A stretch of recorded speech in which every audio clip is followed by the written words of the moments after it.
मुलजिमान के पास असलहा भी होता था और लूटा हुआ माल भी। इसके बावजूद वो पुलिस के नाकों से बचकर निकलते थे। कैसे? इन डकैतियों की कामयाबी का राज क्या था? कामरान और उसका भाई रिजवान अपनी मोटरसाइकिलों पर वारदात की जगह से कुछ फासले पर रुकते और एक ही मोटरसाइकिल पर सवार होकर आगे बढ़ जाते। हम दो बाइक्स पे जाते थे। एक बाइक्स पे मेरा भाई होता था, एक बाइक पे मैं होता था।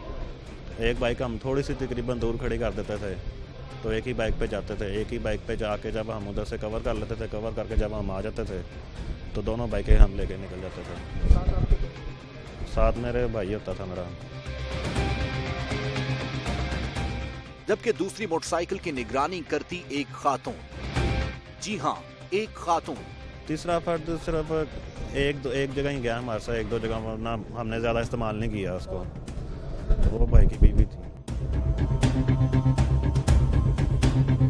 कामरान की बीवी फातिमा। कामरान की वाइफ भी साथ ही है।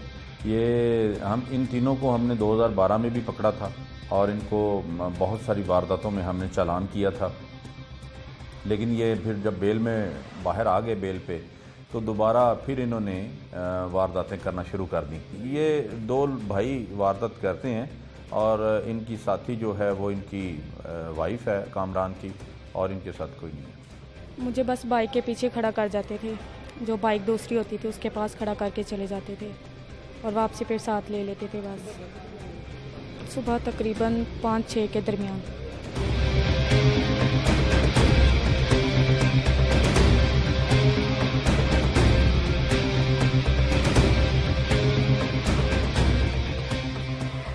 तकरीबन सुबह 6 बजे चंद ही मिनटों में बेकरी से लूटा हुआ माल और असलहा कामरान अपनी बीवी फातिमा को थमा था, जो उसे छुपाने में मदद करती और उसे लेकर दोनों भाई अपनी अपनी मोटरसाइकिलों पर मुखालिफ सिमतों में फरार हो जाते।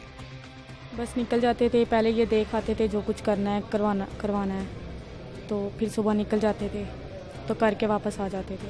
मुलजिम कामरान की बीवी फातिमा का कहना था कि उसका शौहर इस काम पर उसे जबरदस्ती उकसाता और मना करने पर उसे डराता धमकाता, जिसकी वजह से मजबूरी में उसने उसके शौहर का साथ दिया। मजबूरी से गई थी। वापसी पे मुझे जो शॉपर लेके आते थे वो पकड़ा दिया करते थे। हाँ जी, इस तरह के भी चलते रहे। ज़बरदस्ती करते थे कि जाना है तुम्हें साथ ही लेके जाना है, ना गई तो फिर अंजाम बुरा होगा। तो 2 साल के दौरान इन्होंने लातादाद वारदातें की हैं। इनका वारदात का तरीका भी बड़ा डिफरेंट था। पीछे से तो ये 2 मोटरसाइकिलों पे आते थे, आगे आके ये मोटरसाइकिल एक खड़ी कर देते थे और जो फातिमा बीबी है, जो कामरान की वाइफ है, उससे ये असला लेते थे और फिर आके ये बेकरी में वारदात करने के बाद दोबारा फिर ये 2 मोटरसाइकिल पे फरार हो जाते थे। कामरान उर्फ टीपू की बीवी अपने शौहर और अपने देवर मोहम्मद रिजवान से असलहा और लूटा हुआ माल कैरी करती, उनकी मदद करती, उनके साथ रहती और इस तरह वो पुलिस से बचने में बार बार कामयाब रहे। तकरीबन जब थोड़ी सी बार हो गई थी, इधर सख्ती हो गई थी, पुलिस के नाके वगैरह लगने लगे थे, तब ये 2 जगह तो गए ने वो इस करके कि ना कितने थोड़ी सख्ती यानी कि महसूस होता है कि नाका या लगा है कोई।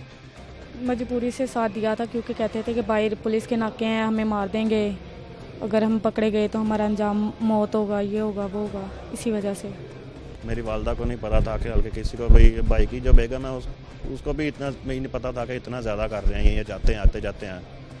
उसको भी इतना ज़्यादा इल्म नहीं था। उसको तो बेचारे को से 1-2 दफ़ा वो भी हम ले गए थे, ठीक है। तो उसको नहीं इल्म था कि हम और भी अलग भी जाते हैं हम दोनों। तकरीबन 2 या 3। कामरान की बीवी है, उसके पर्स में ये फातिमा बीबी, उसके पर्स में ये असला डाल के लाते थे और आफ्टर वारदात फिर उसको ही असला ये दे देते थे। वो असला लेके और कैश लेके पीछे बैठ जाती थी।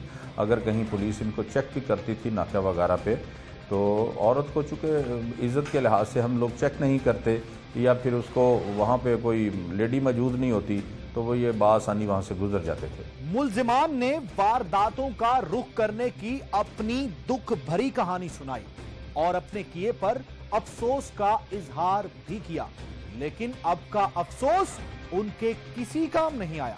जब 12,000 जिसकी सैलरी है, 12,000 में से उसको 6,000 रुपये देना है, 5,000 रुपये देना है, तो इंसान ने कमाना क्या, तो इंसान ने घर क्या लेके जाना फिर। ਮੇਰੀ ਵਾਲਦਾ ਤੇ ਬੇਇੱਜ਼ਤ ਦਾ ਸਾਰੀ ਕਹਾਣੀ ਸ਼ੁਰੂ ਹੋਈ ਹੈ। ਅਸੀਂ ਮੈਨੂੰ ਕੋਈ ਐਸੀ ਹਰਕਤ ਨਹੀਂ ਸੀ ਕੀਤੀ। ਇਹ ਉੱਥੇ ਕੰਮ ਕਰਦਾ ਸੀ ਮੇਰੀ ਵਾਲਦਾ ਜੀ, ਯਾਨੀ ਕਿ ਇਹ ਹਾਲਾਤ ਹੋ ਗਏ ਸਨ ਕਿ ਸਾਡੇ ਕੋਲ ਕੋਈ ਰੁਪਿਆ ਵੀ ਕੋਈ ਨਹੀਂ ਸੀ ਹੈ। ਇਹ ਉੱਥੇ ਮੈਨੇਜਰ ਕੋਲ ਗਿਆ ਤੇ ਇਹਨੇ ਕਿਹਾ ਕਿ ਮੈਨੂੰ 1000 रुपया दे दो, मेरी वालदा की तबीयत बड़ी ज़्यादा ख़राब है। तो मैंने अपनी सैलरी में से उनसे कोई 1000 रुपये की इल्तिजा की थी ताकि मुझे 1000 रुपये दे दिया जाए, जिसकी वजह से मेरी वालदा की हालत बहुत ख़राब थी। मैंने काफ़ी से मैंने पूछा, मुझे किसी ने कोई पैसा वगैरह नहीं दिया मुझे। मैंने उनसे 1000 रुपये की इल्तिजा की, मगर उन्होंने मुझे कोई पैसा नहीं दिया मुझे। ਉਹਨੇ ਨਾ ਬੜੀ ਬਦਕਲਾਮੀ ਵੀ ਕੀਤੀ ਤੇ ਬੜੀ ਮਤਲਬ ਕਿ ਧੱਕੇ ਵੀ ਮਾਰੇ, ਹਾਲੇ ਕਿ ਉੱਥੇ ਜੋਬ ਕਰਦਾ ਸੀ। ਉਸ ਤੋਂ ਬਾਵਜੂਦ ਉਹਨਾਂ ਨੇ ਕੋਈ ਪੈਸਾ ਨਹੀਂ ਦਿੱਤਾ। हालांकि मैंने अपनी सैलरी में से उनसे 1000 रुपये लिया था, मगर उन्होंने नहीं दिया मुझे। तो हालात बहुत ज़्यादा ख़राब थे, जिस वजह से मैंने फिर ये कदम उठाया। परेशान था बहुत, काफ़ी लोगों से मैंने मदद मांगी, मगर मेरी मदद नहीं किसी ने भी की। इस वजह से मैं फिर हालात से तंग आकर मैंने फिर ये समझौता किया था कि मैं फिर वारदात करने शुरू कर दूँ। मुल्जिमान ने अपनी वारदातों का एतराफ़ किया और इसी एतराफ़ जुर्म की वजह से अपनी हवस का शिकार होकर सलाखों के पीछे जा पहुंचे। तो अभी हमने इनको जो है गिरफ़्तार किया है, इनसे अभी तफ्तीश जारी है। इन्होंने तकरीबन 2 साल में ये पकड़े नहीं गए, अभी ये फ़र्स्ट टाइम इनको पकड़ा है। तो इंशाल्लाह इनसे तमाम वारदातों की तफ्तीश करके इनको हम चालान करेंगे और इनकी शनाख्त परेड करवा रहे हैं। बाद शनाख्त परेड हम इसको चालान करेंगे ताकि इनकी दोबारा ईजी जो है वो बेल ना हो सके। तकरीबन 1-2 बारी ਮੈਨੂੰ ਉਹਨਾਂ ਨੇ ਫੋਰ ਵੀ ਕੀਤਾ ਕਿ ਨਹੀਂ ਅੱਛਾ ਕੰਮ ਨਹੀਂ ਹੈ, ਤੁਸੀਂ ਯਾਨੀ ਕਿ ਗਲਤ ਕਰਦੇ ਪਏ ਹੋ। ਲੇਕਿਨ ਸ਼ਾਇਦ ਉਸ ਟਾਈਮ ਮੈਂ ਹੀ ਗਫਲਤ ਕਰ ਗਿਆ ਜਾਂ ਉਹਨਾਂ ਦੀ ਮੰਨ ਲੈਂਦਾ ਜਾਂ ਉਹਨਾਂ ਦੇ ਕਹਿਣ ਤੇ ਲੱਗ ਜਾਂਦਾ तो शायद दिन ना जना देखना पैंदा। नहीं मना करती थी, मेरा काम था उन्हें मना करना, मना होना या ना होना वो तो उनका काम था ना, मेरा काम था उन्हें समझाना। वो आगे समझे ना समझे वो उनकी मर्जी थी। सिर्फ एक बार करना तो ज़रूर था, मगर कहते हैं कि ना वो इंसान को शौक सा हो जाता है। सर अफसोस क्यों होना है, अफसोस तो शायद मेरी वालदा हुए।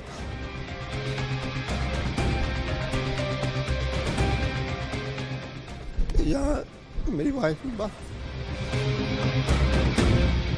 अफसोस होता, दुख भी होता कि हमने गलत किया, कि नाजायज़ किया, नहीं करना चाहिए था हमें ऐसा।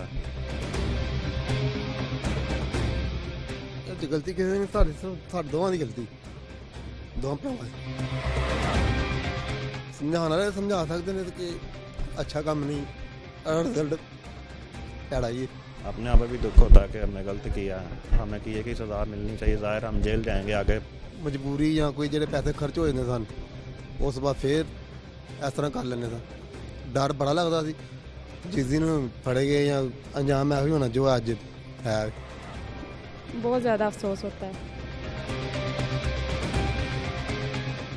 सलूक तो इनके साथ यही होने वाला है कि इनको हम बड़ा प्रोसेस के तरीके से हम इनको चालान कर रहे हैं ताकि इनको ज़्यादा से ज़्यादा पनिश हो, और ये इनको जितनी इन्होंने वारदात की हैं इनसे आफ्टर रिकवरी जो है इनको हम चालान करें ताकि ये बाहर ना आ सके। लालच बुरी बला है, ये कहावत अगर रिजवान कामरान और उसकी बीवी ने सुनी होती और उस पर अमल किया होता तो आज वो सलाखों के पीछे ना होते, बल्कि एक मुअज़्ज़िज़ शहरी की हैसियत से जिंदगी गुजार रहे होते। क्या वाकई वहां पर जुर्म का इर्तिकाब हुआ था या फिर उसने पाई अपनी गुर्बत की सजा? मेरे से शीशा टूटा था।